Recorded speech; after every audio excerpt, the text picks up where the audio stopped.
My name is Javed and I'm a student. Maqaan kee Javid jedhama.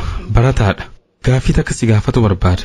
Bakka tokkotti Qur'aanni ilmi namaa ispermii yookaan ammoo sanyii dhiiraa irraa uumamee jedha. Kun ammoo saayinsii ammayyaatiin walitti gala.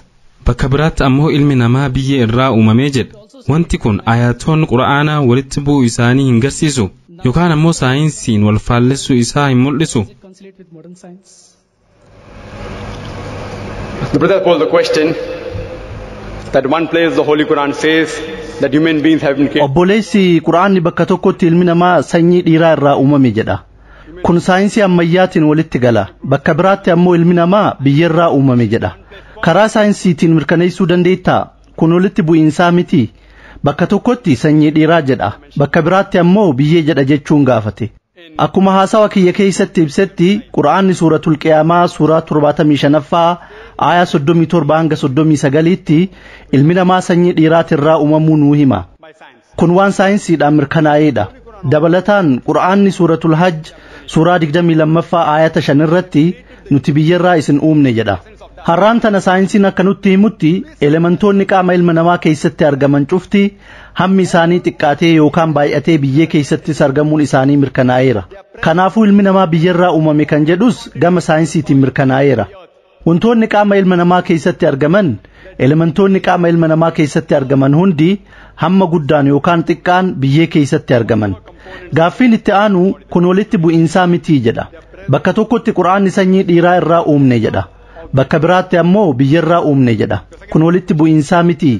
Walitti bu'iinsa jechuun himoota lama kan walii hin galle jechuudha. Bakka takkatti wantoota waliin hin deemne jechuudha. Qur'aanni ilma namaa biyyee fi sanyii dhiiraa irraa qofa uumne hin jedhu. Bakka biraatitti suuratul Luqmaan suuraa 25ffaa aayaa 54ffaa irratti ilmi namaa bishaan irraa uumame jedha. Kanaafuu walitti bu'iinsa sadiitu jira jechuuf deemta. Saayinsiin ilmi namaa biyyee, sanyii dhiiraa fi bishaan irraa uumamuu isaa mirkaneesseera. Fakkeenya takka isiniif haa kennu. Hima tokko keessatti akkana jedhe. Shaayii danfisuudhaaf bishaan barbaada. Hima lammaffaa keessatti ammoo shaayii danfisuudhaaf baala shaayii barbaada jedhe. Kun walitti bu'iinsaa miti. Shaayii danfisuudhaaf lameenuu na barbaachisu.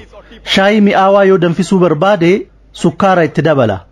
Yoo shaayii aannanii barbaade ammoo aanan itti guddisee bishaan xiqqeessa.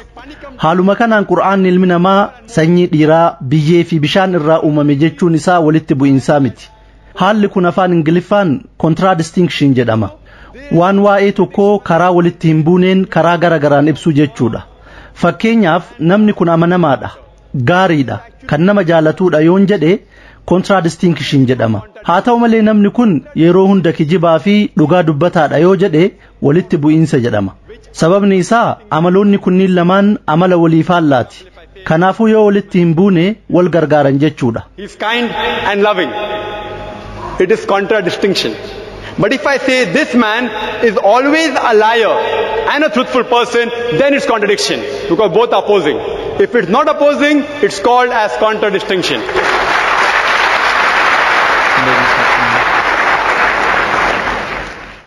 Assalamu alaikum, brother. I'm asking this question on behalf of... Assalamu alaikum obboleessa. Gaaffiin kun ka hiriyaa kiyyaati. Muslimaa miti. Maqaa isaatis ibsuu hin barbaadu. Ogummaa isaatiin injiinara. Wanti gaafatu barbaadu. Qur'aanii saayinsii ammayyaatiin walitti hin bu'uu jedhama. Garuu Qur'aanni Nabi Aadam alayhi salaam nam jalqabdachii tan irratti uumameedha jedha. Kun ammoo tiyoorii Charles Darwin ka evolutionii walitti hin bu'u. Obboleessi Qur'aanni saayinsii wal sima jedhama. Haa ta'u malee dubbii Aadam ilmi namaa jalqabaa kan biyyerraa uumame jedhu saayinsiin hin fudhatu. Kun tiyoorii Charles Darwin kan evolutioniitiin walitti bu'a jedhee gaafate.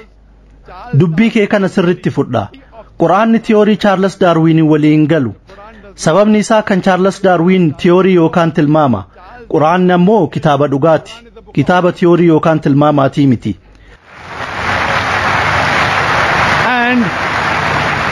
If you read the book of Kitaaba Charles Darwin kan Origin of Species jedhu yoo dubbiste, Charles Darwin doonii HMS Beagle jedhamu yaabbatee gara iddoo lakaaloo Troopis imale. Achittis allaattiiwwan qoffee isaaniitiin muka uran arge. Hamma allaattiin sun muka ure irratti hundaa'ee qoffeen allaattiidhaa gabaabaa yookaan dheeraa ta'a. Kanarratti hundaa'ee tiyoorii isaa beekamaa kan natural selection jedhamu lafa kaa'e. Haa ta'u malee xalayaa hiriyyaa isaa Toomsaniif barreesseen waa'ee tiyoorii kiyyaa waan mirkaneeffadhe takka illee hin qabu. Garuu qoqqoodamiinsa embriyoolojii, rudimentary orgaanii fi kanneen biroo irratti waan na gargaaruuf itti fayyadama jedhe. Saniin ala Charles Darwin mataan isaatu tiyoorii isaarra mudaan akka jiru ni amana. Kanaaf nuti dur mana barumsaatti tiyoorii kana akka arrabaatti itti fayyadamna. Nama tokko yoo arrabsinu osoo ati bara Charles Darwin jiraattee silaa tiyooriin isaa sirratti ni mirkanaayaayyu jenna. Ati jaldeessa jennee arrabsuu keenya. Kun walumaa galatti tiyooriidha. Dhugaa mirkanaayee miti. Kitaaba Fact of Evolution jedhu takka illee hin argine. Wanti jiru cufti tiyoorii evolutioniiti.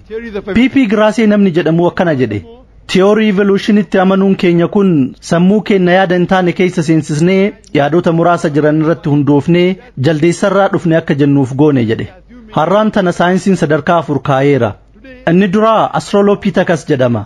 Itti aansuun Cro-Magnon. Achiin Neanderthaalman jedhaa itti fufa. Kanneen jidduu wanti hidhata qabu tokko illee hin jiru. Nuti jaldeessarraa dhufuu keenyaaf ragaan tokko illee hin jiru. Hansis Craig namni molecular biology irratti hayyuu ta'e akka jedhetti DNA irratti hundoofnee akaakilee fi abaabilee keenya jaldeessa jedhanii yaaduun waan amansiisaa hin taane jedhe. Wanti jiru hundi yaada. Saayintistoonni hedduun kan tiyoorii Darwin mormanii barreessan ni jiru. Tiyooriin Darwin soba ta'uun isaa waggoota hedduu dura mirkanaa'e.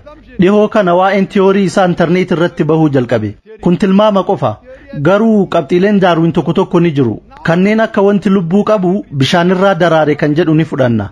Quraannis suuratul Anbiyaa suuraa 21ffaa ayata 30 irratti kana ni dubbata. Wantoonni gariin kan Darwin dubbate sirriidha. Haa ta'u malee akka waliigalaatti ilmi namaa jaldeessarraa dhufe kan jedhu saayinsaawaa miti. Tiyooriidha. Tiyooriin ammoo dhugaa miti. Deebisaa sii kenne jedhee amana. It's a theory and that's not a fact. Hope that answers the question.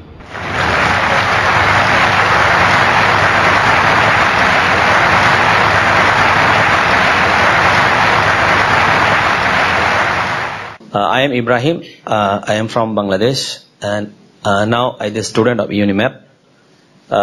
Maqaan kiyya Ibrahim jedhama. Bangladesh irraa dhufi. Barataadha. Saayintistoonni Muslima hin taane, hayyoonni Muslima hin taane, akkasumas namoonni Muslima hin ta'in garuu kan barumsa baratanii jiran Qur'aana fi saayinsii ammayyaa jidduu walitti dhufeenyi akka jiru ni amanu. Haa ta'u malee Qur'aan osoo hin taane waan saayinsiin jedhu fudhatan. Maaliif? But that's the question that the people now know. Obboleessi namoonni baratan walitti dhufeenya saayinsii fi Qur'aana jidduu jiru ni beekan. Garuu saayinsii ni fudhatu. Qur'aana homaa fudhatuu didan jedhee gaafate. Akka kiyyatti hundi ni beekan hin jedhu. Garuu hedduun ni beeku. Saayintistiin hundi walitti dhiheenya Qur'aanaa fi saayinsii jidduu jiru hin beeku. Saayintistoota hedduu waa'ee Qur'aanaa beekan keessaa muraasni karaa sirrii arganii Islaamummaa fudhataniiran. Waa'ee namoota Islaamummaa qeebalanii isinitti himeera. Saayintistoonni dhibbaan lakkaawaman kan Islaama qeebalan ni jiru. Yeroo hedduu dhugaa ni argita. Dhugaa saniinis walii galta. Haa ta'u malee wanti ohii waan si sodaachisuuf dhugaa san fudhatuu didda. Yoo amantii jijjiiradhe hawaasni maal naan jedha? Haadha abbaan kiyya maal naan jedhan? Haati warraa tiyya maal naan jetti? Jechaa dhiphatan. Kanaafuu dhiibbaan hawaasarraa isarra dhaqqabuu malu akka dhugaa hin fudhanne isa dhoorka. Dhugaa yoo argite qeebaluu qabda. Haa ta'u malee namni dhugaa arge hundi dhugaa san hin fudhatu. Kunuu qormaata.